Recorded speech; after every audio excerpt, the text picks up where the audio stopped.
Barbecue का धुआं हर तरफ फैला हुआ था। खूब मोटा ताजा जानवर था जो ज़बह किया गया था। सब कुछ बांट कर जो गोश्त बच गया था, आज उसकी बारबेक्यू पार्टी रखी गई थी। सहन मेहमानों से भरा हुआ था। सीखें उतर रही थीं और साथ साथ खाई जा रही थीं। हंसी के कहकहों में कान पड़ी आवाज सुनना मुश्किल हो रहा था। इस दौरान उसे एक कॉल आती है जिसे सुनने के लिए वो कोने में दीवार की तरफ चल पड़ता है। कॉल सुनकर वापस पलट ही रहा होता है कि उसके कान में एक आवाज पड़ती है, अब्बू, लोग तो सीखे बना रहे हैं और हमने अभी तक गोश्त चखा भी नहीं। आपने तो कहा था कि इस ईद पर हम गोश्त जरूर खाएंगे। ये सुनकर उसे एक जोरदार झटका लगा। ये आवाज पड़ोसी की 7 साला बच्ची की थी।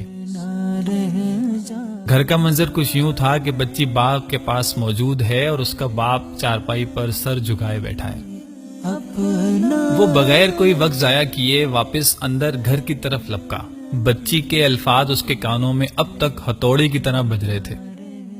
अंदर पहुंचकर फ्रिज खोला और घर में पकाने के लिए रखा हुआ गोश्त ही उठा लाया